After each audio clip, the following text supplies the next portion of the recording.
back to BLOCKTV, and it's time now for Blockheads, where we take a look at all the big headlines making news in the crypto sphere today. And with us, we have our very own Yona Hochhauser with all the latest news. Yona, what have you got for us? Thanks, Asher. Good to be here.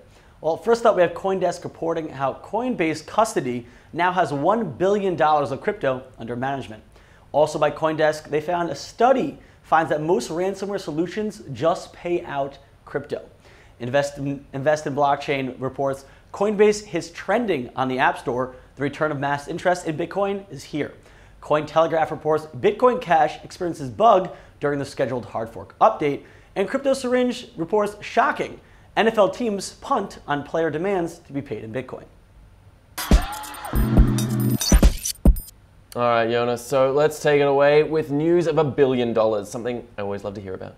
Right, so Coinbase launched their own custody service about 12 months ago, and Coinbase CEO Brian Armstrong recently announced that they now have over $1 billion in crypto under management, and that's really good news because you see the money's there. Even better news, he says of that $1 billion, that includes 70 institutions. He goes on to add that 60% of all their trading volume is from institutions. So that's really good because, the story of 2018 was, besides the crypto winter, was, hey, when are we going to get institutional investors?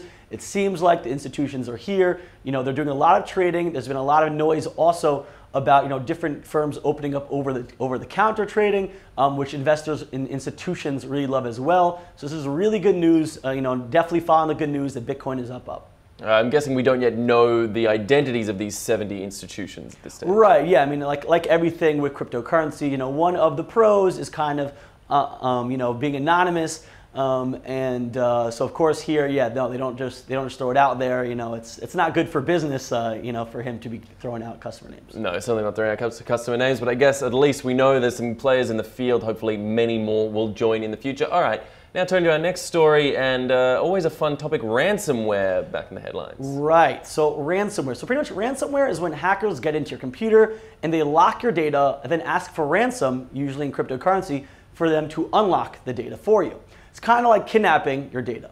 So it's a big one's going on right now in the city of Baltimore. That's been happening for a while now. Baltimore is pretty much being run like they're back in the Stone Age. And since the attack, however, it's gotten even worse. Police can't even access their records. People can't buy homes, all based off the public system. So those things, it's really down right now amongst other setbacks. Now, it's not cheap either to unlock. So according to Coveware, a security firm, in Q1 of 2019, the average ransom increased by 89% to over $12,000. And by the way, that's for mostly companies. When you're dealing with the city, we don't have the exact figures on how much the hackers are waiting for there, but you can only imagine it's a lot more. And they ask for crypto mostly because of all the properties that we love. It's anonymous, it's hard to track, and unregulated. Actually, this study has found, so companies have popped up that will charge a fee to unlock the data for you using the latest technology. Okay. Now, the only problem is that a study by ProPublica found that most of these unlocking companies, they say the latest technology to unlock it for you, they're merely just going to the hackers, paying them the ransom, and then going to the client and charging them a premium. So what ends up happening is that the hackers are getting paid anyway, and the victims are just paying more money to these middleman companies. Yes, you've got a middleman somehow making more money. You get asked for a $12,000 ransom. You pay $15,000 to this company, and somehow you feel better about yourself? I guess so, mostly because these companies, unlocking companies, aren't telling the victims that they're just paying off the ransom. They're saying we're using all types of our in-house methods, but this study has kind of exposed them, kind of for the frauds they are, and hopefully, this will lead to people being smarter, about how either to protect their data from ransomware, as well as, not going through these companies to unlock it. Well, as they say, we won't negotiate with terrorists, but we may negotiate with the middlemen who will then do the negotiations with the terrorists. Unfortunately. Interesting to see. All right. Now, always good news to hear. Mainstream adoption seems to be just around the corner, right, Jonah? Right. So Investing Blockchain reports how Coinbase has hit trending on the App Store. Yeah, they are one of the trending apps on the App Store. And this story is titled "The Return of Mass Interest in Bitcoin is Here." So it's important to note, the last time that the Coinbase app was trending at #1 in the App Store was back in November of 2017. That was when Bitcoin was at $9,000, kind of close to where we are, and then it shot all the way up to 18,000 in less than a month. Let's hope history repeats itself and stays there this time, because things like this, these trending lists for apps and Google trend for searches, these are actually pretty good indicators of interest.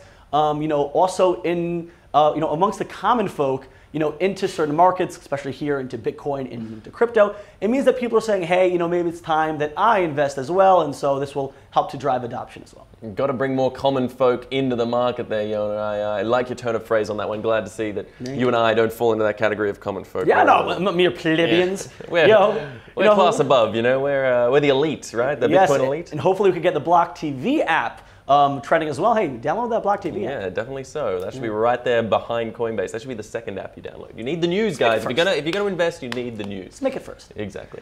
All right, and now Bitcoin Cash seeming to run into a bit of trouble, but maybe not. Explain. Yeah, so Cointelegraph reports how Bitcoin Cash experiences bug during the scheduled hard fork update. So the planned fork happened at block number 582,680.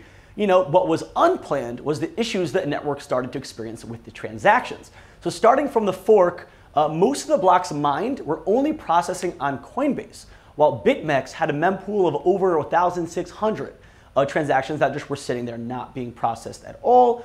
And so that's not good news. And following complaints from the community about the empty blocks, developers released a patch to fix the bug, and everyone lived happily ever after.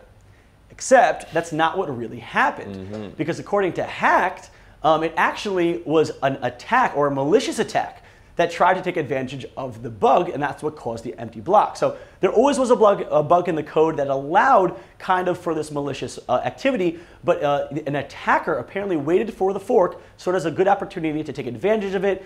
Luckily, the developers were able to release a patch quick, and all the attacker was able to get away with was just filling the blockchain with empty blocks. Now, the real hero of this story was Callan Kulenu. He's a developer for Electron Cash wallet team, and he was actually able to clear all those empty transactions from the mempool, and best part, he even figured out how to steal the attacker's Bitcoin Cash. Yes, karma is a bitch. Oof. So the attacker tried to take advantage of the Bitcoin Cash system, and he ended up getting the Bitcoin Cash stolen from him in return. Callan said he plans on splitting the stealings or the winnings with the people who helped him do it. So that's a good happy ending right there. And that's just justice being done. And that should be the future approach for all companies. When someone tries to hack you, don't just block the hack them back. Steal their cash, steal what they've got. I think it's only fair. Yeah. All right, now the NFL and talking about crypto now, it's always a good player to get into the field, a nice institution to be involved with. Right, so Crypto Syringe reports how shocking NFL teams punt on player demands to be paid in Bitcoin. So NFL quarterback Matt Barkley has tried to get both the Cincinnati Bengals and the San Francisco 49ers to pay him in crypto when he played for them. Unfortunately, they both said no. As well as Los Angeles Chargers left tackle Russell Okung, he also asked his team to be paid in Bitcoin and hasn't even stopped tweeting about it since. He keeps on tweeting, pay me in Bitcoin. Now, Barkley isn't just waiting and sitting around and waiting for NFL to approve it. He's actually admitted that he's already mining crypto with his NFL earnings, so it's kind of getting there. Now, NFL really dropped the ball on this one.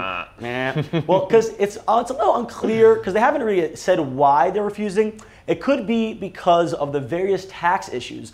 Because as players get paid according to the state that they play each game in. So while if you were to play in the San Francisco and California has certain rules for crypto, if he has a game that week in Miami, his pay for that week is actually under Florida rules. So with the current non-standard crypto rules happening state to state, that could cause a major headache for the NFL. That's one possible explanation. Or it could be simply because the teams are owned by a bunch of old dudes who are scared of change. Regardless, we'll keep you updated what they say. If we could just get some clear rulings on tax guidance at a federal level in the US, maybe we could start getting those NFL players paid out in crypto. We'll have to see if that can happen in the future. It seems a clear marriage to me. Football, crypto, I see it being a clear future. Yeah. All right, well, thank you to our very own Yona Hochhauser breaking down those good stories for us, giving us those headlines. And please reach out to us, Facebook, Twitter, Instagram. Tell us what you thought of the big stories of the day. Was there something we missed? Let us know. And of course, reach out to us and continue watching at blocktv.com. I'm Asher Westrop Evans. Thanks for watching.